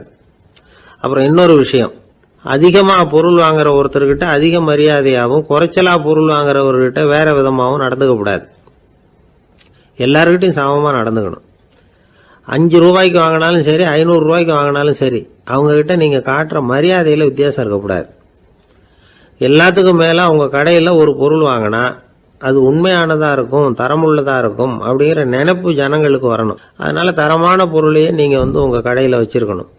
இது வரைக்கும் நான் சொன்னதையெல்லாம் கவனத்தில் வச்சுக்கிட்டு நீங்கள் கடையை ஆரம்பிச்சிங்கன்னா வியாபாரம் பிச்சுக்கிட்டு போகும். அப்படி போகலன்னா அதுக்கப்புறம் கேளுங்க. ஏன்னா இந்த யோசனைகள்லாம் அனுபவப்பட்டவங்க சொல்லியிருக்கிற யோசனைகள். இந்த யோசனைகளில் நீங்கள் எச்சரிக்கையாக இருக்க வேண்டிய ஒரு விஷயம் உண்டு. அது என்னங்கிறதையும் தெரிஞ்சு வச்சுக்கிறது நல்லது. என்னுடைய நண்பர் ஒருத்தர் வந்தார். சார், உங்கள் யோசனையை கேட்டதுனால நான் ஒரு அறை வாங்கினது தான் மிச்சம்னார். என்ன ஆச்சுன்னு கேட்டேன். எங்கள் கடைக்கு ஒரு பெரிய அம்மா குழந்தைய தூக்கிட்டு வந்தாங்க சார். உங்கள் யோசனைப்படி அந்த குழந்தையோட கன்னத்தை கிள்ளணும்னு முயற்சி பண்ணினேன். திடீர்னு அந்த நேரம் பார்த்து அந்த குழந்தை தலையை குனிஞ்சிக்கிட்டுது. என் கை குழந்தையோட கன்னத்துக்கு பதிலாக அது தூக்கிட்டு வந்தவங்க கன்னத்தை கிள்ளிவிட்டுது. அதுதான் அப்படி ஆயிட்டுது அப்படின்னார் கன்னத்தை தடவிக்கிட்டே. திபேத் நாட்டில் புத்த மடாலயங்கள் நிறைய உண்டு. அதுக்கு ஒரு தலைமையகமும் உண்டு. அது இந்த திபேத் தலைநகரம் லாசாவில் இருக்குது. ரொம்ப காலத்துக்கு அப்பால் அதை பற்றிலாம் நிறைய விவரங்கள் எழுதி வச்சிருக்கிறாங்க. அது இப்போவும் நமக்கு கிடைக்குது. அதாவது ரொம்ப தூரத்துக்கு அந்தாண்ட மலைகளுக்கு நடுவில் ஒரு கிளை மடாலயம். அந்த மடத்தின் தலைவருக்கு வயசாயிட்டு தான். அதனால் தலைமை பொறுப்பை வேற ஒருத்தர்கிட்ட ஒப்படைக்கலாம் அப்படின்னு முடிவு பண்ணாராம். உடனே ஒரு லாமாவை கூப்பிட்டார். அவர் மூலமாக தலைமை மடாலயத்துக்கு செய்தி அனுப்புனார், பொருத்தமான வாரிசு ஒருத்தரை அனுப்பி வைக்கும்படியாக. அந்த வாலிப லாமா புறப்பட்டார். காடு மேடெல்லாம் நடந்து போறார். ரொம்ப நாள் கழிச்சு தலைமை பீடத்தை அடைஞ்சார். தலைமை குரு கிட்ட விவரத்தை சொன்னார். தகுதியான ஒருத்தரை அனுப்பி வச்சா அழைச்சிட்டு போறேன் அப்படின்னார். சரி, நாளைக்கு காலையில் நீங்கள் அவங்க எல்லாரையும் அழைச்சிட்டு போகலாம்னார் அவர். அவங்க எல்லாரையுமா? அங்கே தேவைப்படுறது ஒருத்தர் தானே அப்படின்னார் இவர். ஆமான்னார். அப்புறம் ஏன் எல்லாரையும் அழைச்சிட்டு போக சொல்கிறீங்கன்னார். அது இப்போ உனக்கு புரியாது. நான் ஒரு 100 பிக்குகளை அனுப்புகிறேன், அதாவது பிட்சுகளை. அவ்வளவு பேரையும் அங்கே வச்சு சமாளிக்க முடியாது அப்படின்னாரு இவர். இருந்தாலும் இப்போ அந்த தலைமை குரு என்ன சொன்னார்னா, அதை பற்றி கவலைப்படாத, நான் 100 பேரை அனுப்புகிறேன். அதில் 99 பேர் வழியிலேயே காணாமல் போடுவாங்க, ஒருத்தன் மட்டும்தான் வருவான். அவனும் அங்கே சேர்ந்துட்டானா நீ ரொம்ப கொடுத்து வச்சவன் அப்படின்னார். இவருக்கு ஒன்றும் புரியல. இருந்தாலும் மறுநாள் அந்த வாலிபலாமா 100 பேரை அழைச்சிக்கிட்டு புறப்பட்டார். போகிற வழியிலேயே பல பேர் அங்கங்கே பிச்சுக்கிட்டு போயிட்டாங்க அவர் சொன்னது மாதிரியே. வழியில் அவங்க ஊர்கள் இருந்தது தான் காரணம். அப்பா அம்மாவை பார்த்துட்டு வரேன் அப்படின்னு கொஞ்சம் பேர் போனாங்க. சொந்த பந்தத்தை பார்த்துட்டு வரேன் அப்படின்னு கொஞ்சம் பேர். ஒரு வாரம் ஆச்சு. இப்போ மிஞ்சினது 10 பேர் தான். வழியில் ஒரு நகரம். அங்கே சில பிட்சுக்கள் சந்திச்சாங்க. எங்கள் மடத்து தலைவர் இறந்துட்டார், உங்களில் யாராவது ஒருத்தர் எங்களுக்கு தலைவராக முடியுமா அப்படின்னு கேட்டாங்க. 10 பேரும் தயார். அதில் ஒருத்தரை அழைச்சிட்டு அவங்க போயிட்டாங்க. இன்னொரு ஊரில் சில பேர் வந்தாங்க, வழி மறிச்சாங்க. நில்லுங்க, எங்கள் மன்னர் மகளுக்கு திருமணம், அதை நடத்தி வைக்க 3 லாமாக்கள் தேவை அப்படின்னாங்க. இப்படி கொஞ்சம் கொஞ்சமாக எல்லாரும் காலி. கடைசியில் 2 பேரும் மிஞ்சினாங்க. அங்கே ஒரு இளம்பெண் எதிரில் வந்தா. எங்கள் அப்பா வேட்டைக்கு போயிருக்கிறாரு, இன்னும் திரும்பி வரல. வீட்டில் வேற யாரும் இல்லை, தனியாக இருக்க பயமாக இருக்குது. யாராவது ஒருத்தர் எனக்கு துணையாக இருக்கணும் அப்படின்னு கேட்டுக்கிட்டா. எங்கள் 2 பேரில் நீயே ஒருத்தரை தேர்ந்தெடுத்துக்கோ, இல்லைன்னா எங்களுக்குள்ளே சண்டை வந்துடும் அப்படின்னாங்க. இப்போ மிஞ்சினவர் ஒருத்தர், அவருக்கும் ஒரு சோதனை வந்தது. ஒரு தர்க்கவாதி எதிரில் வந்தான், உன்னோட வாதம் பண்ணணும்னா. இவனோட வாதம் பண்ணுறேன், அது முடிய ரொம்ப காலம் ஆகலாம். தர்க்கத்தில் நான் ஜெயிச்சா அங்கே வரேன், இல்லைன்னா இவருடைய சீடனை ஆயிடுவேன் அப்படின்னார் அவர். கடைசியாக அழைக்க வந்த வாலிபலாமா மட்டும் வெறும் கையோடு திரும்பி போனார். அங்கே இருந்த வயசான மடாதிபதி கேட்டார், எத்தனை பேர் அங்கேருந்து புறப்பட்டீங்கன்னார். என்னையும் சேர்த்து 101ன்னார் அவர். நல்லது, நீயாவது திரும்பி வந்தியே, அதுதான் எனக்கு போதும். ஏன்னா நீ தான் எனக்கு உண்மையான வாரிசு. அந்த 100 பேரில் யாரும் வரமாட்டாங்க அப்படின்னார் அவர். ஏன்னா அவருக்கு தெரியும் இவர் ஒருத்தர் தான் திரும்பி வருவாருங்கிறது. திபேத்தில் ஒரு பழங்கால பழமொழி உண்டாம், 100 பேர் செல்லலாம், எப்பொழுதாவது ஒருவன் அபூர்வமாக அடைய வேண்டிய இடத்தை அடைவான். இதுதான் அந்த பழமொழி. ஒரு உன்னதமான இலக்கை அடையணும்னா அது அவ்வளவு சுலபமான காரியம் இல்லை. இந்த காலத்து மடாலயம் ஒன்று, அதில் ஒரு தலைவர், அவருக்கு வயசாயிட்டுது, தனக்கு ஒரு வாரிசை நியமிக்கணும் அப்படின்னு ஆசைப்பட்டார். ரொம்ப கஷ்டப்பட்டு ஒருத்தரை பிடிச்சார், தனக்கு வாரிசா நியமிச்சுட்டு அவர் சமாதி ஆயிட்டார். புதுசாக பொறுப்பேற்றுக்கிட்டவர் அப்படியே உட்காந்துருந்தார். அவரை தேடிட்டு பத்திரிகை நிருபர்கள்லாம் வந்தாங்க, கேட்டாங்க. அவர் உங்கள் பொறுப்பில் அவர் பெரியவர் விட்டுட்டு போன இது எவ்வளவு சுமாராக தேரும், எவ்வளவு விட்டுட்டு போனார் அப்படின்னு கேட்டிருக்கிறாங்க. அது என்ன ஒரு 50 லட்சம் இருக்கும் அப்படின்னாராம். அவ்வளவும் பணமா அப்படின்னு கேட்டிருக்காங்க. இல்லைங்க, கடன் அப்படின்னாராம் இவர். ஒரு காடு, அங்கே புத்தர் அவர் பாட்டுக்கு நடந்து போய்கிட்டே இருக்கிறார். அவருக்கு பின்னாடி ஒரு குரங்கு, அதுவும் தொடர்ந்து வந்துக்கிட்டே இருக்குது. புத்தர் திரும்பி பார்த்தார். குரங்கு அப்படியே குதித்து உயர எழும்பி ஒரு கிளையில் போய் உக்காந்துது. ஏன் இப்படி பண்ணுறேன்னு கேட்டார் புத்தர். என்னை சாதாரணமாக நினைக்க வேணாம், நான் மகாமந்தி, என்னால் எல்லாம் முடியும், முடியாதுங்கிற வார்த்தையே என்னுடைய அகராதியில் கிடையாது, என்ன வேணும்னாலும் செய்வேன் அப்படின்னுது. அப்படின்னா ஒரு பந்தயம் வச்சுக்கலாமான்னார் இவர். ஓ வச்சுக்கலாமேன்னுது. வேற ஒன்றும் இல்லை, இப்போ நீ மேலே எழும்பி அந்த கிளையில் உட்காந்தது மாதிரி அங்கேருந்து தாவி என் உள்ளங்கையில் உட்காரணும், அவ்வளவுதான் அப்படின்னார். அப்படி உட்காந்துட்டா என்ன பரிசு அப்படின்னு கேட்டது அது. சொர்க்கத்தில் இருக்கிற மாமன்னன் மரகத சக்கரவர்த்தியை என்னோட இருக்கும்படியாக கூப்பிட்டுக்கிறேன். அந்த சமயத்தில் அவருடைய அரியணை அங்கே காலியாயிடும், நீ அதில் போய் உட்காந்துக்கலாம். பந்தயத்தில் தோத்துட்டா ஒரு கல்ப காலம் இந்த பூமியில் வாழ வேண்டியிருக்கும், அதுக்கு பிறகு தான் என்கிட்ட வர முடியும், என்ன சொல்கிற அப்படின்னார். குரங்குக்கு தாவறது ஒரு பெரிய காரியமா? இது எனக்கு ரொம்ப சாதாரண விஷயம், என்ன இப்போவே தாவட்டுமா அப்படின்னுது. சரின்னு சொல்லி உள்ளங்கையை நீட்டினார். அவருடைய கை தாமரை இலை அளவுக்கு அப்படியே விரிஞ்சுது. குரங்கு சௌகரியமாக உட்கார்றதுக்காக. குரங்கு தாவறதுக்கு தயாராச்சு. அதுக்கு முன்னாடி ஒரு சின்ன யோசனை அதுக்கு. இந்த கிளையிலேருந்து அந்த கைக்கு தாவறது எனக்கு ரொம்ப அற்பமான ஒரு வேலை, இது ரொம்ப சாதாரணம், என்னுடைய கௌரவத்துக்கு இது சரியாக இருக்காது. அதனால் நான் என்ன பண்ண போகிறேன்னா, இங்கேருந்து கிளையிலேருந்து அப்படியே உயர எழும்ப போகிறேன். எழும்பி மேல் உலகம் போய் அங்கே ஒரு சுற்றிவிட்டு அதுக்கப்புறம் அங்கேருந்து நேராக இந்த கையில் உட்கார போகிறேன் அப்படின்னு நினச்சிது. என்ன யோசிக்கிற அப்படின்னார் புத்தர். ஒன்றும் இல்லை, இந்த பாயிரம் பார் அப்படின்னு சொல்லி தாவி உயர போயிட்டுது. கொஞ்ச நேரத்தில் வான உலகத்துக்கே போய் சேர்ந்துட்டுது. அங்கே போய் பார்த்தா அங்கே ஒரு 5 பளிங்கு தூண்கள் இளம் சிவப்பு நிறத்தில் நின்றுக்கிட்டு இருக்குது. குரங்கு நினச்சிக்கிட்டது, புத்தர்கிட்ட போய் இந்த பளிங்கு தூண்களை பார்த்தோம்னு சொன்னால் அப்படியே திகைச்சு போயிடுவார், இந்த தூணில் ஏதாவது அடையாளம் செஞ்சுட்டு போகணும் அப்படின்னு அந்த இடத்துல மிதந்துக்கிட்டே நினச்சிது. உடனே ஒரு தூணில் எழுதிச்சு. என்ன எழுதிச்சுன்னா, ஒரு மகா ஞானி இங்கே வந்துட்டு போகிறார் அப்படின்னு எழுதிச்சு. எழுதிவிட்டு அப்படியே கீழே தாவி புத்தரோட உள்ளங்கையில் உட்காந்துது. எப்படி பார்த்தீங்களா என்னுடைய வேலை? வான உலகத்துக்கே போய் அங்கே இருக்கிற 5 பளிங்கு தூண்களை பார்த்துட்டு அதில் நான் வந்த விவரத்தை எழுதி வச்சுட்டு அதுக்கப்புறம் இங்கே வந்திருக்கிறேன் அப்படின்னுது ரொம்ப பெருமையாக. அப்படியா அப்படின்னார் புத்தர். ஆமாம், சந்தேகமாக இருந்தால் வாங்க, அழைச்சிட்டு போய் காட்டுறேன் அப்படின்னுது அந்த குரங்கு. அதுக்கு தேவையில்லை, அப்படியே கொஞ்சம் கீழே குனிஞ்சு பார் தெரியும் அப்படின்னார் புத்தர். அங்கே பார்த்தா புத்தரோட உள்ளங்கை தெரிஞ்சுது. நல்லா உத்து பார்த்துது. அவரோட ஒரு விரலில் அது எழுதிய வாசகம் தெரிஞ்சுது.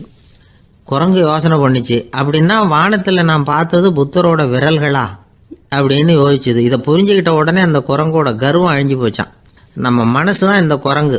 மனம்ங்கிறதும் ஆணவம்ங்கிறதும் ஒரு நாணயத்தின் ரெண்டு பக்கங்கள். மனம் உள்ளவரை ஆணவமும் இருக்கும். மனம் அழிஞ்சாதான் ஆணவம் அழியும். மனம் அழிய வேண்டும் அப்படின்னு பெரியவங்க சொல்கிறது இந்த அர்த்தத்தில் தான். நம்ம ஆளுங்க சவால் விடுறதெல்லாம் வேறு மாதிரி. ஒருத்தன் ஒரு வாய்க்காலை தாண்டுறேன்னு பந்தயம் கட்டி தாண்ட முடியாமல் வாய்க்காலில் விழுந்து காலை உடச்சிக்கிட்டு கட்டு போட்டுக்கிட்டு வந்தான். ஏன்டா அப்படின்னு கேட்டாங்க. நான் பந்தயம் கட்டின நேரம் சரியில்லை அப்படின்னா. எப்படிறான்னு கேட்டிருக்காங்க. வாய்க்காலில் தண்ணி இருக்கிற நேரமாக பார்த்து பந்தயம் கட்டியிருக்கணும் அப்படின்னானா. ஒரு ஊரில் ஒரு ஆள் இருந்தான். அவனுக்கு ஒரே ஒரு மகள். அவளை நல்ல இடத்துல கட்டி கொடுக்கணும்னு ஆசைப்பட்டான். அதுக்காக மாப்பிள்ளை தேடிக்கிட்டு இருந்தான். அவன் கொஞ்சம் வசதியான ஆள். அதனால் நிறைய பேர் வந்தாங்க. இருந்தாலும் ஒரு நல்ல குணமுள்ள மாப்பிள்ளையாக இருக்கணும் அவன் எதிர்பார்த்தான். அப்படி இருக்கணும்னு தொடர்ந்து முயற்சி பண்ணான். கடைசியாக ஒரு 3 பேர் கிடைச்சாங்க. அந்த 3 பேரில் யாரை தேர்ந்தெடுக்கிறது, இதுதான் அவனுக்கு வந்த குழப்பம். இந்த நிலைமையில் ஒரு பெரியவரை தேடி போனான். அவர்கிட்ட தன்னுடைய பிரச்சனையை சொன்னான். அவர் கொஞ்சம் யோசனை பண்ணார். அதுக்கப்புறம் 3 பேரையும் கூப்பிட்டார். இதை பாருங்கப்பா, உங்கள் 3 பேருக்கும் 3 மாத கால அவகாசம் தர்றேன். நீங்கள் இப்போ போகலாம். 3 மாதம் கழித்து திரும்பி வரலாம்.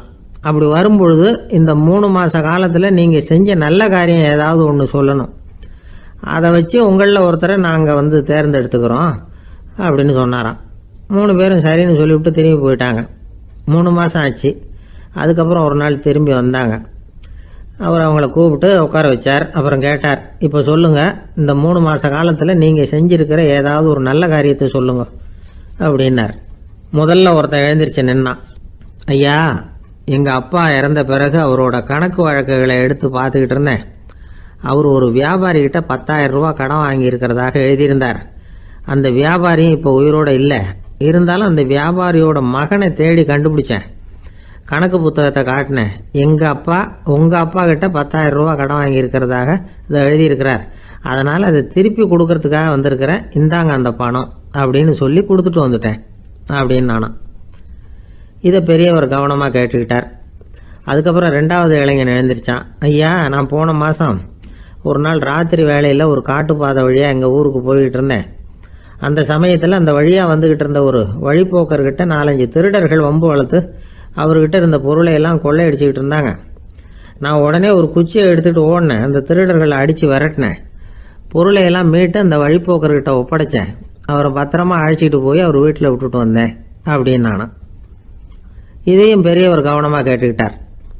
அடுத்தபடியாக 3வது இளைஞன் எழுந்திரிச்சான். ஐயா, போன மாதம் ஒரு நாள் நான் ஒரு மலைப்பாதை வழியாக போய்கிட்டு இருந்தேன். மலைப்பாதை விளிம்பில் ஒரு மதகு கட்டை, அது மேலே ஒரு ஆள் படுத்து தூங்கிட்டு இருந்தான். அந்த பக்கம் தவறி உருண்டு விழுந்திருந்தான்னா அதில் பாதாளம். அது மலையடி வாரத்தில் போய் தான் விழணும். அவ்வளவு பள்ளம். அது தெரியாமல் அவன் பாட்டுக்கு தூங்கிட்டு இருந்தான். நான் உடனே அவன்கிட்ட ஓடி போய் குனிஞ்சு அவன் முகத்தை பார்த்தேன். அப்போ தான் புரிஞ்சுது, அவன் ஏற்கனவே எனக்கு தெரியும். அவனை எனக்கு நிறைய கெடுதல் பண்ணியிருக்கிறான், இடைஞ்சல் கொடுத்தவன். இருந்தாலும் ஐயோ பாவம்னு நினச்சி அவனை எழுப்பி பாதுகாப்பாக வேற ஒரு இடத்துல படுக்க வச்சுட்டு வந்தேன் அப்படின்னு நானும். பெரியவர் இதையும் கேட்டுக்கிட்டார். அதுக்கப்புறம் அவங்க 3 பேரையும் பார்த்து, நீங்கள் போகலாம், நாங்கள் யோசித்து முடிவு பண்ணி உங்களுக்கு சொல்லி அனுப்புகிறோம் அப்படின்னாராம். அந்த இளைஞர்கள் புறப்பட்டு போயிட்டாங்க. அதுக்கப்புறம் அந்த பெண்ணோட அப்பாவை பார்த்து சொன்னார், இந்த 3 பேருமே நல்ல பிள்ளைங்க தான், அதில் ஒன்றும் சந்தேகம் இல்லை.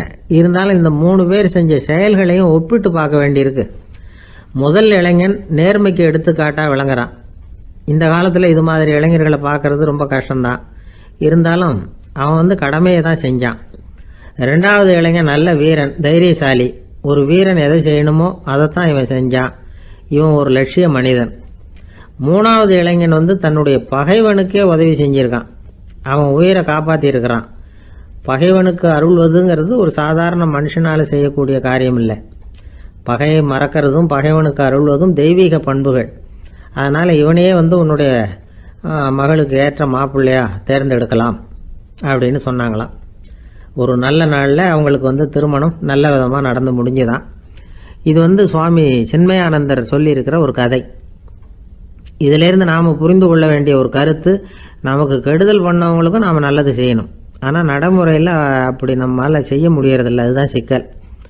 நம்மால் ஒருத்தங்கிட்ட கேட்டான், ஏண்டா உன்னுடைய பகைவன் ஒருத்தன் அது மாதிரி ஒரு மலைப்பாதை மதகு கட்டையில் படுத்திருந்தா உடனே நீ என்ன நினைப்ப அப்படின்னு கேட்டோம். இது ஒரு அருமையான சந்தர்ப்பம்னு நினைப்பேன் அப்படின்னா. எதுக்குன்னு கேட்டோம். அவனை அந்த பக்கமாக உருட்டி கீழே தள்ளுறதுக்கு அப்படின்னா. ஒரே ஒரு ஊரில் ஒரு பாதிரியார் இருந்தார். ரொம்ப நாள் சந்தோஷமாக வாழ்ந்தார். ஒரு நாள் அவர் மடத்து சமையல் அறையில் பாத்திரங்களை கழுவி துலக்கி சுத்தப்படுத்திக்கிட்டு இருந்தார். அந்த சமயத்தில் ஒரு தேவதூதன் அவர் முன்னாடி வந்து நின்னான். இவர் நிமிர்ந்து பார்த்தார். ஆண்டவர் என்னை உங்ககிட்ட அனுப்பியிருக்கிறார், பரலோகத்தில் வாசம் செய்யறதுக்கு உங்களுக்கு நேரம் வந்துட்டுது அப்படின்னு அந்த ஆள். ஆண்டவருக்கு என்னோட ஞாபகம் வந்ததுக்கு நன்றி. ஆனாலும் இப்போ இங்கே நீயே பாரு, எவ்வளவு பாண்டங்கள் பாக்கி இருக்கு, இவ்வளவையும் நான் சுத்தப்படுத்த வேண்டியிருக்கு. நான் நன்றி கெட்டவனாக இருக்க விரும்பலை. இந்த பணியை முடிக்கிற வரைக்கும் என்னுடைய பரலோக வாழ்வை தள்ளி வைக்க முடியுமா? நீ என்ன நினைக்கிற அப்படின்னு கேட்டார். தேவதூதன் தனக்கே உரிய விவேகத்தோட அன்போட பாதிரியாரை பார்த்தான். சரி, என்ன செய்யலாம்ங்கிறத அப்புறம் சொல்கிறேன் அப்படின்னு சொல்லிவிட்டு புறப்பட்டு போயிட்டான். ஒரு நாள் அந்த பாதிரியார் தோட்டத்தில் உள்ள களைகளை எல்லாம் ஒரு களை கொத்தியால் கொத்தி களை எடுத்துக்கிட்டு இருக்கிறார். அந்த சமயத்தில் இந்த தேவதூதன் மறுபடியும் அவர் முன்னாடி நிற்கிறான். பாதிரியார் பார்த்தார். இதை பாரு, இந்த தோட்டம் பூராவும் எவ்வளவு களை மண்டி கிடக்கு, பரலோகம் கொஞ்ச காலம் எனக்காக பொறுத்திருக்கலாம்னு நீ நினைக்கிறியா அப்படின்னு கேட்டார்.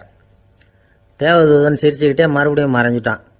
மறுபடியும் அவர் களை எடுக்கிறது, தானிய களஞ்சியத்துக்கு வர்ணம் பூசுறது, இப்படிப்பட்ட வேலைகளில் ஈடுபட்டிருக்கார். இன்னொரு நாள் ஒரு மருத்துவமனையில் நோயாளிகளை கவனிச்சுக்கிட்டு ரொம்ப தீவிரமாக இருக்கிறார் அந்த பாதிரியார்.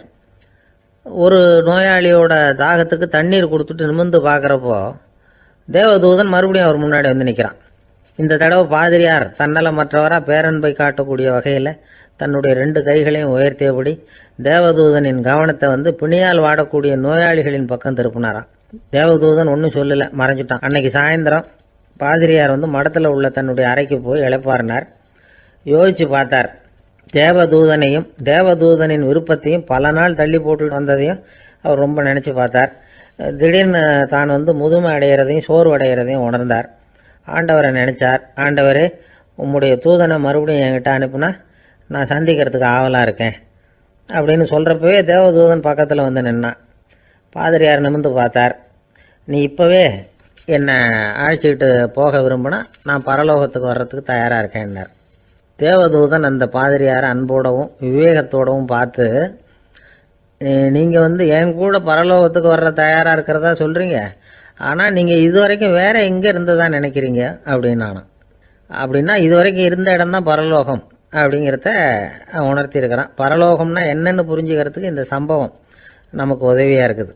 தொண்டு செய்கிறத விட பெரிய செயல் வேற எதுவும் இருக்க முடியாது. அது நம்ம மனசுக்கு கொடுக்குற சுகத்தை வேற எதுவும் கொடுக்க முடியாது. நாம் தொண்டு செய்கிற இடம் தான் அந்த புண்ணிய இடம். ஆனால் இந்த காலத்துல எல்லாம் நாம் தொண்டு செய்யணும்னு நினச்சி ஏதாவது ஆரம்பித்தா கூட அதை ஒரு மாதிரியாக சுற்றி நின்று வேடிக்கை பார்க்க ஆரம்பிச்சிடுறாங்க. ஒரு பெரியவர் அப்படித்தான் ஒரு தொண்டு செஞ்சுக்கிட்டு இருந்தார். ஒரு கோவில் கட்டிக்கிட்டு இருந்தாங்க. அதில் ஒரு இடத்துல ஒரு பலகையை வச்சு ஆணி அடிக்கிற வேலையை செஞ்சுக்கிட்டு இருந்தார் அந்த பெரியவர். ஒரு சின்ன பையன் அதை ரொம்ப ஊக்கமாக அக்கறையாக கவனிச்சுக்கிட்டு இருந்தான். பெரியவர் இதை கவனித்தார். என்னப்பா பார்க்குற, உனக்கும் இது மாதிரி தொண்டு செய்யணும்னு ஆசையாக இருக்கா அப்படின்னு கேட்டார். அதுக்கு அந்த பையன் சொல்கிறான், அப்படி இல்லைங்க, நீங்கள் ஆணி அடிக்கிறப்போ கையில் சுத்தியால் அடிச்சுக்கிட்டா எப்படி துடிப்பீங்க, எப்படி கத்துவீங்கன்னு தெரிஞ்சுக்கிறதுக்காக அதை பார்க்கணும்னு ஆசை, அதுக்காக தான் காத்துக்கிட்டு இருக்கேன் அப்படின்னு நானும். ஒருத்தர் சிகரெட்டும் கையுமா வந்தார். சார், இந்த புகைப்பிடிக்கிற பழக்கத்தை நிறுத்தி போடணும்னு தான் பார்க்குற, முடியலன்னார். புகைப்பிடிக்கிறத நிறுத்துறது ரொம்ப சுலபம் சார் அப்படின்னார் இன்னொருத்தர். எப்படி சொல்கிறீங்கன்னு கேட்டார் அவர். நான் கூட ஏற்கனவே 10 தடவை அந்த பழக்கத்தை நிறுத்தி இருக்கிறேன் சார் அப்படின்னார் இவர். இதுலேருந்து என்ன தெரியுது? புகைப்பழக்கத்தை திடீர்னு விட்டு விடுறதுங்கிறது ரொம்ப கஷ்டம்னு தெரியுது. இருந்தாலும் இது சம்பந்தமான ஆராய்ச்சி, அனுபவம், இது ரெண்டையும் அடிப்படையாக வச்சு சில வழிமுறைகளை சொல்கிறாங்க. அதாவது புகைப்பிடிக்கிறத நிறுத்துறதுக்கு 10 வழிகள் உண்டு அப்படின்னு சொல்கிறாங்க. அது என்னங்கிறது தெரிஞ்சுக்கிட்டா உபயோகப்படுதான்னு பார்க்கலாமே. முதல் கருத்து என்னன்னா, கொஞ்ச நாளைக்கு புகைப்பிடிக்கிற நண்பர்களை விட்டு விலகி இருக்கணும். இதனால் புகைப்பிடிக்கிற ஆசை குறையும். அந்த பழக்கத்தை மறுபடியும் ஆரம்பிக்கப்படாதுங்கிற எண்ணம் உறுதிப்படும். 2வது கருத்து, புகைப்பிடிக்கிறதை எதிர்த்து தீவிரமாக பிரச்சாரம் செய்ய ஆரம்பிச்சிடணும். அது அடுத்தவங்களுக்கும் உபயோகப்படும், உங்களுக்கும் உபயோகப்படும். உங்கள் உள்ளுணர்வை அது தூண்டும், உங்களை உறுதி கொள்ள வைக்கும். மூன்றாவது கருத்து என்னன்னா, தினமும் 2 தடவை குளிக்கணும். எப்படி தெரியுமா? முதல்ல வெது வெதுப்பான தண்ணீர், அப்புறம் குளிர்ந்த தண்ணீர், இப்படி மாறி மாறி குளிக்கணுமா. 4வது கருத்து, உடற்பயிற்சிகள் செய்யணும். மூச்சு வாங்குற மாதிரியான பயிற்சிகள் ரொம்ப நல்லதான். பிராணாயாமம் அப்படிங்கிற மூச்சு பயிற்சி ரொம்ப நல்லதுங்கிறாங்க. அப்புறம் 5வது கருத்து, சாப்பாடு மிதமாக இருக்கணும், சீராக இருக்கணும். பச்சை காய்கறிகள், பழங்கள் சாப்பாட்டில் சேர்த்துக்கலாம். அடிக்கடி கொஞ்சம் கொஞ்சமாக சாப்பிட்டு ரத்தத்தில் சர்க்கரையின் அளவை பராமரிக்கணும். இது நரம்புகளை அமைதிப்படுத்தும். 6வது கருத்து என்னன்னா, ரொம்ப நேரம் பசியோடு இருக்கக்கூடாது. புகைப்பிடிக்கிறத நிறுத்த முயற்சி செய்யும் பொழுது எடை குறைப்பு நடவடிக்கைகளை மேற்கொள்ளக்கூடாது. 7வது கருத்து, காப்பி, தேநீர், மதுபானம், அப்புறம் போதைப் பொருள்கள் கலந்த உணவுகள் இதெல்லாம் வேணாம். புகைப்பிடிக்கிறத அதெல்லாம் ஊக்கப்படுத்தும். கடுகு, மிளகு, அப்புறம் காரமான பொருள்களை தவிர்க்கணும். உப்பு அளவை குறைக்கணும். தினமும் 10 குவளை தண்ணீராவது குடிக்கணும். வெறும் தண்ணி புகைப்பிடிக்கிற ஆவலை தணிக்குதான். 8வது கருத்து, கையில் சிகரெட்டு, புகையில ஏதாவது இருந்தால் உடனே தூக்கி எறிஞ்சிருங்க. அது கையில் இருக்கிற வரைக்கும் புகைப்பிடிக்கிற ஆசை வந்துக்கிட்டே இருக்கும். 9வது கருத்து என்னன்னா, இறை நம்பிக்கை உள்ளவங்க புகைப்பிடிக்கிற எண்ணம் வர்றப்போவெல்லாம் பிரார்த்தனை செய்ய ஆரம்பிச்சுடலாம். 10வது கருத்து, உங்களுக்கு ரொம்பவும் வேண்டியவங்க யாரோ அவங்கக்கிட்ட எல்லாம் நீங்கள் புகைப்பிடிக்கிறத நிறுத்தி விட்டதா சொல்லிவிடுங்க. இந்த 10 வழிகளையும் கடைபிடிக்க ஆரம்பிச்சுட்டா புகைப்பிடிக்கும் பழக்கத்தை நிறுத்தி விடலாம் அப்படின்னு சொல்கிறாங்க அனுபவப்பட்டவங்க. முயற்சி பண்ணி பார்க்கலாம். ஒரு முக்கியமான இடத்துல நின்றுக்கிட்டு இருந்தார் ஒருத்தர். அங்கே இன்னொருத்தர், ஏன் சார் இந்த இடத்துல சிகரெட் பிடிக்கலாமா அப்படின்னு அனுமதி கேட்டார். இந்த இடத்துல சிகரெட் பிடிக்கக்கூடாதுங்க அப்படின்னாரு இவர். நீங்கள் இப்படி சொல்கிறீங்க, ஆனால் இந்த இடத்துல கீழே நிறைய சிகரெட் துண்டுகள் கிடக்குதே, அவங்கெல்லாம் யார்? அவங்கெல்லாம் உங்கள் மாதிரி என்கிட்ட அனுமதி கேட்காதவங்க அப்படின்னாராம் இவர். ஒரு சீன தேசத்து அரசர் இருந்தார். அவருக்கு வயசாயிட்டுது. அவருக்கு அடுத்தபடியாக அவருடைய புள்ள பட்டத்துக்கு வரணும், ஆட்சி பொறுப்பை ஏற்றுக்கணும். ஒரு நல்ல தலைவனுக்கு இருக்க வேண்டிய பண்புகள்லாம் தன்னுடைய மகனுக்கு இருக்கணும்னு விரும்பினார் அந்த அரசர். அதனால் இளவரசனை பக்கத்தில் இருந்த ஒரு குரு கிட்ட அனுப்புனார். இளவரசன் அவர்கிட்ட போய் சேர்ந்தான். அந்த குரு என்ன பண்ணார் தெரியுமா? இவனை பார்த்து சொன்னார், இதை பாருப்பா, நீ என்ன பண்ணுற, இப்போவே பக்கத்தில் இருக்கிற காட்டுக்கு போ, நடுக்காட்டில் போய் ஒரு இடத்துல உட்காந்துக்கோ. அங்கே என்னென்ன சத்தம்லாம் உன் காதில் விழுதுன்னு கவனித்து கேளு. உன் காதில் விழுந்த ஓசைகள் என்னென்னங்கிறத என்கிட்ட சொல்லு, அதுதான் எனக்கு தெரியணும், உனக்கு வேலையும் அதுதான் அப்படின்னு சொல்லி அனுப்பி வச்சுட்டார். இளவரசன் காட்டுக்கு போனான். குரு சொன்னபடியே ஒரு இடத்துல உட்காந்து கவனித்து கேட்டான். அதுக்கப்புறம் குருக்கிட்ட திரும்பி வந்தான். என்னென்ன சத்தம்லாம் கேட்ட அப்படின்னு கேட்டார் குரு. குருவே, காட்டில் நான் பறவைகள் சத்தம்லாம் கேட்டேன், மிருகங்களின் ஓசையையும் கேட்டேன், இதை தவிர இடி, மின்னல், மழை இதுகளோட சத்தத்தையும் கேட்டேன் அப்படின்னா. குரு யோசனை பண்ணார், நீ இன்னமும் சரியாக கேட்கல, அதனால் மறுபடியும் காட்டுக்கு போ, கொஞ்ச நாள் தங்கியிருந்து கேட்டுட்டு வா அப்படின்னார். இளவரசனுக்கு ஒன்றும் புரியல. இருந்தாலும் குருவின் கட்டளையாச்சே, மறுக்க முடியுமா? உடனே அவன் மறுபடியும் காட்டுக்கு போனான். ஒரு இடத்துல உட்காந்தான். கொஞ்ச நேரம் உன்னிப்பாக கவனித்து கேட்டான். சில நாள் கழித்து குருக்கிட்ட திரும்பி வந்தான். குருவே, இந்த தடவை சில துல்லியமான சத்தங்களை எல்லாம் கேட்டான். தேனி பறக்கிற சத்தம், நீரோடையின் மெல்லிய ஓசை, இதெல்லாம் கேட்டேன்னா. குரு சிரித்தார். நீ மறுபடியும் காட்டுக்கு போ, இன்னும் சில நாள் அங்கே இரு, முழுமையாக கவனமாக கேட்டுக்கிட்டு வா அப்படின்னு சொல்லி அனுப்பி வச்சுட்டார். இளவரசனுக்கு குழப்பம் அதிகமாயிட்டுது. ஒன்றுமே புரியல. மறுபடியும் காட்டுக்கு போனான். மௌனமாக ஒரு இடத்துல உட்காந்துட்டான். அப்படியே தியானத்தில் ஆழ்ந்துட்டான். சில நாளில் அவனுக்கு இதுவரை கேட்காத ஓசைகள்லாம் கேட்க ஆரம்பிச்சிட்டுது. இதைத்தான் நான் கேட்கணும்னு என்னுடைய குரு எதிர்பார்த்துருக்கிறாருங்கிறத புரிஞ்சுக்கிட்டான். உடனே குரு கிட்ட ஓடனான். குருவே, இந்த தடவை காதுகளுக்கு கேட்க முடியாத சில ஓசைகளை கூட என்னால் உணர முடிஞ்சுது. பூ மலருகிற ஓசை, சூரியனால் பூமி சூடாகிறப்போ எழுகிற ஓசை, காலை பனித்துளி இந்த புல்லுலாம் குடிக்கிற ஓசை, இது எல்லாம் என்னால் நல்லா கேட்க முடிஞ்சுது அப்படின்னா. குருவுக்கு இப்போ தான் திருப்தி ஏற்பட்டுதான். இளவரசனை பார்த்து சொன்னார், இதை பாருப்பா, இப்போ தான் நாட்டை ஆளுகிற தகுதி உனக்கு வந்திருக்குது அப்படின்னு சொல்லி அதுக்கு விளக்கமும் கொடுத்தாராம். எந்த அரசன் தன்னுடைய மக்களின் எதையும் பேசுகிற மௌன மொழியை, மௌன வார்த்தைகளை கேட்குறானோ அவன்தான் ஆள தகுதி உள்ளவன். எந்த அரசன் தன்னுடைய மக்களின் உணர்ச்சிகளை உண்மையாக உணர்றானோ அவன்தான் முதன்மையான அரசன். போலி வார்த்தைகளை மட்டும் கேட்டுட்டு பல மௌன ராகங்களை காதில் வாங்கிக்காதவன் அரசனே இல்லை. எந்த நாட்டில் எப்போ ஒரு அரசன் தன்னுடைய மக்களின் உணர்ச்சிகளை கேட்க மறுக்கிறானோ அன்னையிலிருந்தே அந்த நாடு அழிய தொடங்குது அப்படின்னு அர்த்தம். இதுதான் அந்த குரு இளவரசனுக்கு போதிச்சது. வாயால் பேசுறத மட்டும் கேட்டு ஏமாறக்கூடாது, உணர்ச்சிகளையும் கேட்கறதுல தான் மனப்பக்குவம் உண்டாகும். மக்கள் உணர்ச்சிகளை புரிந்து கொள்ளாத அரசர்கள் நீடிச்சிருக்க முடியாது. அது மாதிரி நாடுகளில் அடிக்கடி குழப்பம் தான் உண்டாகும். அப்படி இருந்தால் அடிக்கடி ஆட்சி மாறிக்கிட்டு இருக்கும். அப்படிப்பட்ட ஒரு தேசம், அங்கே ஒரு சிறைச்சாலையில் 3 கைதிகள் பேசிக்கிட்டு இருந்தாங்க. ஒருத்தன் சொன்னான், நான் இந்த நாட்டு ராஜாவை எதிர்த்து பேசிக்கிட்டு இருந்தேன், அதனால் என்னை பிடிச்சி கொண்டாந்து இங்கே போட்டுட்டாங்க அப்படின்னா ஒருத்தன். இன்னொருத்தன் சொன்னான், நான் இந்த நாட்டு ராஜாவை ஆதரித்து பேசிக்கிட்டு இருந்தேன், அதனால் என்னை பிடிச்சி கொண்டாந்து இங்கே தள்ளிவிட்டாங்க அப்படின்னா. அது சரி, நீ என்ன தப்பு பண்ண அப்படின்னு சொல்லி 3வது ஆளை பார்த்து இவங்க கேட்டாங்க. அதுக்கு அந்த ஆள் சொல்கிறான், நான் தான் இந்த நாட்டு ராஜா அப்படின்னானா. திருநெல்வேலி மாவட்டத்தில் கோவில்பட்டிக்கு பக்கத்தில் உள்ள ஊர் கடம்பூர். காமராசர் முதலமைச்சராக இருந்த காலம். கடம்பூரில் ஒரு பள்ளி சீரமைப்பு மாநாடு நடக்குது. அந்த பக்கத்தில் உள்ள பள்ளிக்கூடம்லாம் அதில் கலந்துக்குது. கண்காட்சி வேற, ஊர் பூரா விழா கோலம். மறுநாள் மாநாடு நடக்க போகுது. ஆனால் முதல் நாளே மழை பிடிச்சிக்கிட்டுது. மறுநாளும் அது விடாமல் பேஞ்சிக்கிட்டு இருக்குது. காமராசர் காலையிலேருந்து பல்வேறு நிகழ்ச்சிகளில் கலந்துக்கிட்டு சாயந்தரமாக கடம்பூருக்கு வந்து சேர வேண்டியவர். மழை பேஞ்சிக்கிட்டு இருக்கிறதுனால நிகழ்ச்சி ரத்தாயிடுமோ என்னமோ அப்படின்னு எல்லாரும் சந்தேகப்பட்டுக்கிட்டு இருக்கிறாங்க. அவர் கோவில்பட்டி பயணிகள் விடுதியில் இருக்கிறார். கடம்பூர்லேருந்து சில பேர் போய் அவரை சந்திக்கிறாங்க. மழை பெஞ்சிக்கிட்டு இருக்குதே, என்ன செய்யலாம் அப்படின்னு கேட்குறாங்க. மழை பெஞ்சா நல்லது தானே, அதுக்காக மாநாட்டை எதுக்காக ரத்து செய்யணும்? ஆசிரியர்கள் எவ்வளவு கஷ்டப்பட்டு ஏற்பாடு பண்ண மாநாடு, கட்டாயம் வந்துடுறேன் அப்படின்னாராம் காமராசர். உடனே புறப்பட்டார். மழையை பொருட்படுத்தாத மக்கள் கூட்டம். அது கலையாமல் காத்துக்கிட்டு இருக்கிறாங்க அவ்வளோ பேரும். தலைவர் வந்துட்டார்னு தெரிஞ்சது ஜனங்களுக்கு ஏகப்பட்ட உற்சாகம். ஜனங்கள் அவ்வளவு உற்சாகமாக வரவேற்றாங்க. மாநாடு ஆரம்பமாச்சு. மலர் மாலைகள் மலை மாதிரி குவிய ஆரம்பிச்சுட்டுது. வரிசையாக ஒவ்வொரு கல்வி நிலையம் சார்பாகவும் வரவேற்பு பத்திரம் வாசித்து கொடுக்குறாங்க. என்ன வாசிக்கிறாங்கங்கிறத காமராசர் கூர்ந்து கவனிக்கிறார். ஏகப்பட்ட புகழ் மொழிகள், ரொம்ப பாராட்டி புகழ்ந்து என்னென்னமோ வாசிச்சுக்கிட்டு இருக்கிறாங்க. கொடை வள்ளலே, குணக்குன்றே, மலையே, கடலே, இப்படி தமிழ் மொழியில் பாராட்டுறதுக்கு எத்தனை வார்த்தைகள் உண்டோ அத்தனையும் அதில் சேர்த்துருக்குறாங்க. காமராசர் பொறுமை இழந்துட்டார். போதும் போதும், உங்கள் எல்லாரையும் பார்த்து 2 வார்த்தை பேசிவிட்டு போகிறதுக்காக தான் நான் வந்திருக்கிறேன்.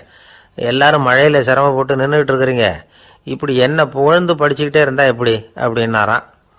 அதுக்கப்புறம் பேசி முடிச்சிருக்கிறார். மாநாட்டு நிகழ்ச்சிகள் முடிஞ்சதும் இன்னொரு நிகழ்ச்சியில் கலந்துக்கிறதுக்காக புறப்பட்டாராம். ஒரு திறந்த ஜீப்பில் அவரை ஊர்வலமாக அழைச்சிக்கிட்டு போயிருக்கிறாங்க. தெருவில் 2 பக்கமும் ஏகப்பட்ட கூட்டம். அங்கங்கே ஜீப்பை நிறுத்தி ரோஜா மாலை, ஜருக மாலை இப்படி போட்டுக்கிட்டே இருக்கிறாங்க. அதையெல்லாம் அப்படி அப்படியே வாங்கி அங்கங்கே நின்றுக்கிட்டு இருந்த குழந்தைகள்கிட்டையும் தாய்மார்கள்கிட்டையும் கொடுத்துக்கிட்டே போகிறார். அந்த சமயத்தில் கூட்டத்துக்கு அப்பால் ஒரு பெரியவர் கையில் ஒரு மல்லிகை சரத்தோடு நின்றுட்டு இருக்கிறார். அவரால் முண்டி அடிச்சுக்கிட்டு முன்னால் வர முடியல. காமராசர் இதை கவனிக்கிறார். அவ்வளவுதான், உடனே நிறுத்தப்பா வண்டியை அப்படிங்கிறார். ஜீப்பு நிற்கிது.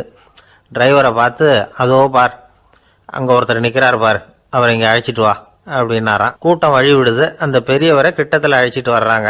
காமராசர் அவரை பார்த்து, வாங்க வாங்க, நல்லா இருக்கீங்களா அப்படின்னு சத்தம் போட்டு உற்சாகமாக விசாரிக்கிறாராம். பெரியவர் கண்களில் கண்ணீர், பேச்சு வரல.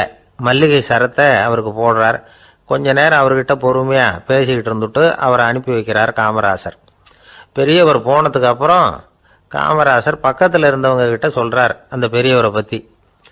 அந்த காலத்தில் ரொம்ப கஷ்டப்பட்டவர் இவர், ஜெயிலுக்கு போனவர் அப்படின்னு ரொம்ப உருக்கமாக நெகிழ்ந்து போய் சொல்கிறார். இதில் ஒரு விஷயத்தை கவனிங்க. தன்னை புகழ்ந்து படிக்கப்பட்ட வாழ்த்து மடலை படிக்க வேணாம்னு தடுத்து நிறுத்தினார். எங்கேயோ ஒரு மூலையில் கையில் ஒரு 4 முழம் மல்லிகை சரத்தோடு ஒதுங்கி நின்றுக்கிட்டு இருந்த அந்த தொண்டரை